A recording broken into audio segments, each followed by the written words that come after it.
Stuxnet.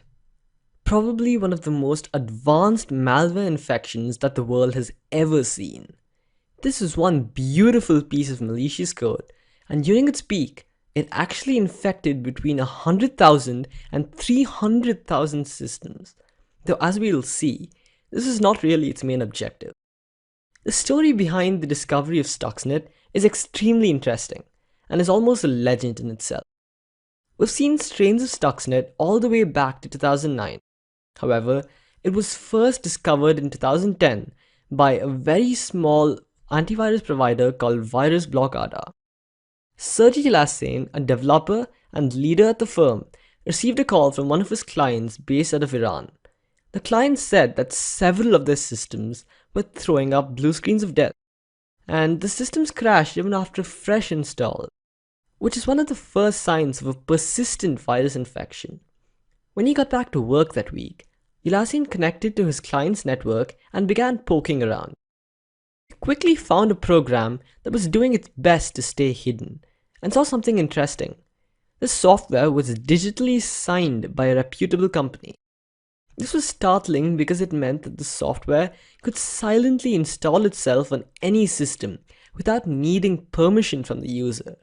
But again, very few companies can issue and sign their own software, and none of them would want to install malware in the user's systems.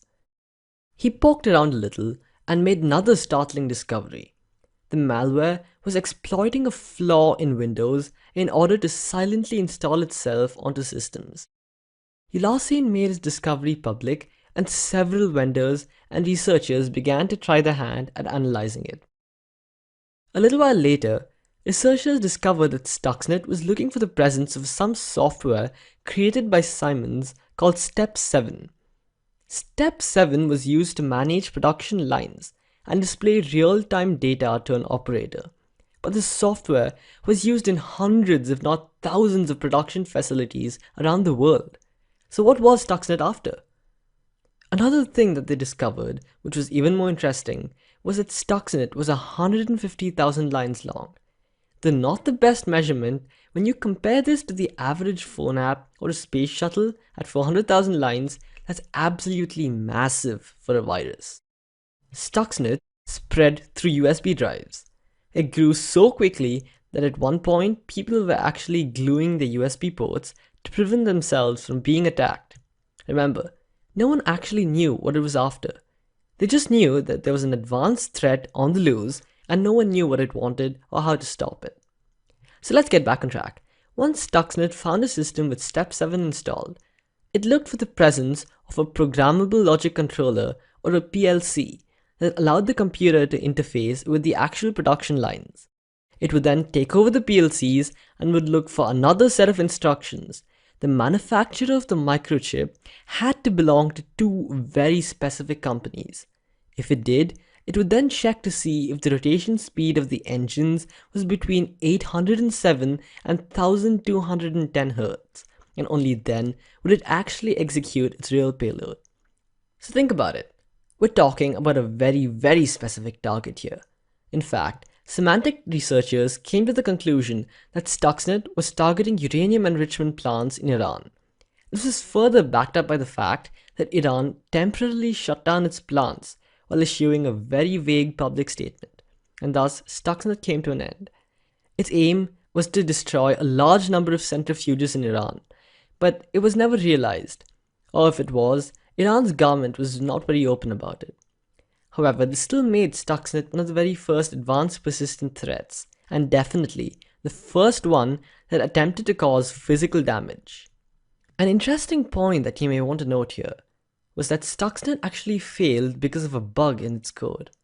The functions that were supposed to wipe all traces of its existence failed and resulted in its discovery. This is probably very upsetting for the developers and the backers of Stuxnet. Imagine the amount of money that they invested into it.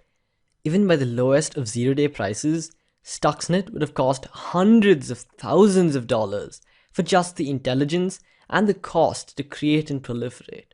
Now let's compare this attack with our checklist. Stuxnet was definitely purposeful. It had a well-defined goal and did not aim to immediately damage a large number of systems. Next, it exhibited a very high level of risk tolerance.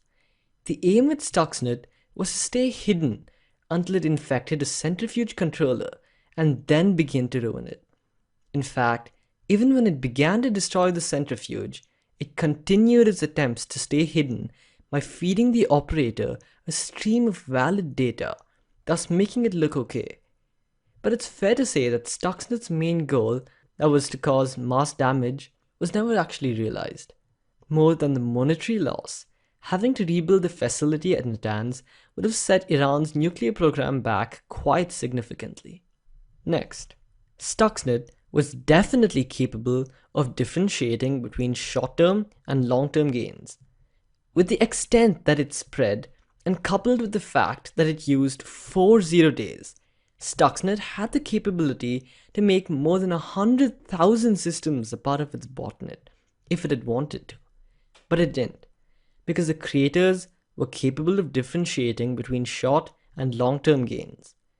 Being caught before it could actually destroy the centrifuges was probably not something that the creators wanted. Creative? Check.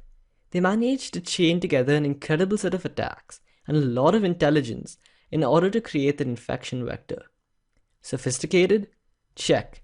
Stuxnet used not one, not two, but 40 days. As Ran Levy, a researcher, put it, such an extravagant waste of resources is akin to tossing 4 heavy bombs in a building, when one would suffice to destroy the target. Stuxnet was an incredible feat of malware engineering. Stuxnet did not launch itself from multiple locations, and nor did it create artificially large volumes of traffic to any system, so I'm going to have to cross these two off. Fail. Finally, funding. Stuxnet used 40 days, used a lot of prior intelligence work. They knew the exact speed ranges for the centrifuges, and they also utilized a massive stable code base. This is expensive, and the intelligence work alone would have required capabilities more commonly possessed by nation states.